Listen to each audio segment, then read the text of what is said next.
नमस्कार मित्रांनो, अजूनही तुम्ही तुमच्या ग्रामपंचायत कामकाज मॅन्युअल पद्धतीने करत आहात का?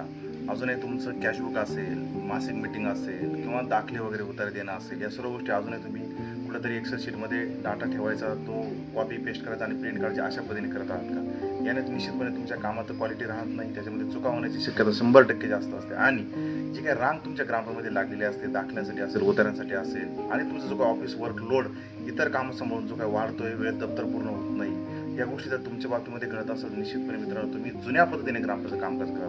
मात्र टेन्शन घेऊ नका मित्रांनो, आता यावर सोल्युशन आलेलं आहे महापंचायतीच्या रूपाने. चला आपण ते कसं आहे समजून घेऊ. या डॅशबोर्डवरती तुम्हाला प्रॉपर्टीची संख्या दिसते, 9 नंबर यावर डिमांड क्रिएट झालेली दिसते. म्हणजे थोडक्यात काय, एका लुकमध्ये तुम्हाला तुमचं ग्रामपंचायत टॅक्सेशनचं किती पेंडिंग आहे, किती वसूल आहे, या सर्व गोष्टी क्लिअर होतात. त्याचबरोबर या ठिकाणी तर सिटीजनचा डाटा तुम्हाला या ठिकाणी आपण एक स्मार्ट पद्धतीने मॅनेज केला आहे, ज्यामध्ये प्रत्येक सिटीजन हा कुठल्या गावातला आहे, कुठल्या गल्लीतला आहे, त्याचा आधार नंबर, मोबाईल नंबर, या सर्व गोष्टी तुम्हाला या ठिकाणी एका क्लिकमध्ये दिसतात.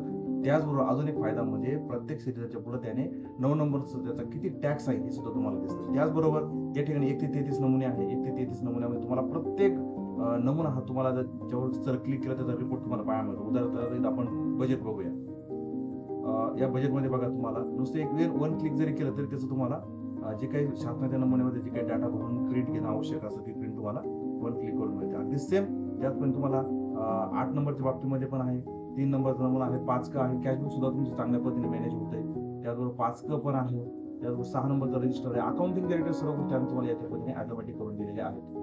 फॉर्मॅट 8 मी तुम्हाला सांगितलेलं आहे, फॉर्मॅट 9 आहे. त्याचबरोबर अकाउंटिंग सुद्धा आपण ऑटोमॅटिक करतो, ज्याच्यामध्ये receipt voucher, payment voucher, management, या सर्व गोष्टी तुम्हाला याच्यामध्ये ऑटोमॅटिक मिळतात. आणि सगळ्यात महत्त्वाचं म्हणजे ग्रामपंचायत अधिकारी दृष्टीने अतिशय कंटाळवाणं काम, मीटिंग, याच्यामध्ये तुम्ही व्हॉइस टायपिंगच्या आधारे सब्जेक्ट ऍड करू शकता, त्याच्या बेसवर मीटिंग क्रिएट करू शकता, मीटिंग मॅनेज करू शकता आणि त्याचबरोबर मीटिंगचे प्रोसिजर सुद्धा तुम्ही वन क्लिकवर सुद्धा तुम्ही सहजरित्या जनरेट करू शकता. जसं मी या ठिकाणी उदाहरणार्थ करून तुम्हाला दाखवलेलं आहे. अशा पद्धतीने मित्रांनो अजून एक स्मार्ट फीचर आपण याच्यामध्ये असं दिलं मित्रांनो, ते म्हणजे डिजिटल नेम. याच्यामध्ये तुम्हाला फक्त या ठिकाणी यायचं, गावाचं नाव निवडायचं आहे, गावाचं नाव तुम्हाला गल्ली निवडायची आहे आणि जस्ट रिपोर्ट जनरेट करायचा आहे. याच्यामध्ये तुम्हाला सिंपल प्रत्येक गावाचा प्रत्येक प्रॉपर्टीचा एक युनिक QR कोड जनरेट होता. QR कोड तुम्ही स्कॅन केला तर त्या प्रॉपर्टी होल्डरचं नाव, त्याच्या असणारी थकबाकी, भरलेला टॅक्स असेल, या सर्व गोष्टी तुम्हाला अगदी सहजरित्या उपलब्ध होणार. मित्रांनो, अशा प्रकारचं सोल्युशन जर तुमच्या ग्रामपंचायत हवं असेल तर निश्चितपणे आमच्या सपोर्ट टीमशी कॉन्टॅक्ट करा आणि आपली ग्रामपंचायत पेपरलेस करा.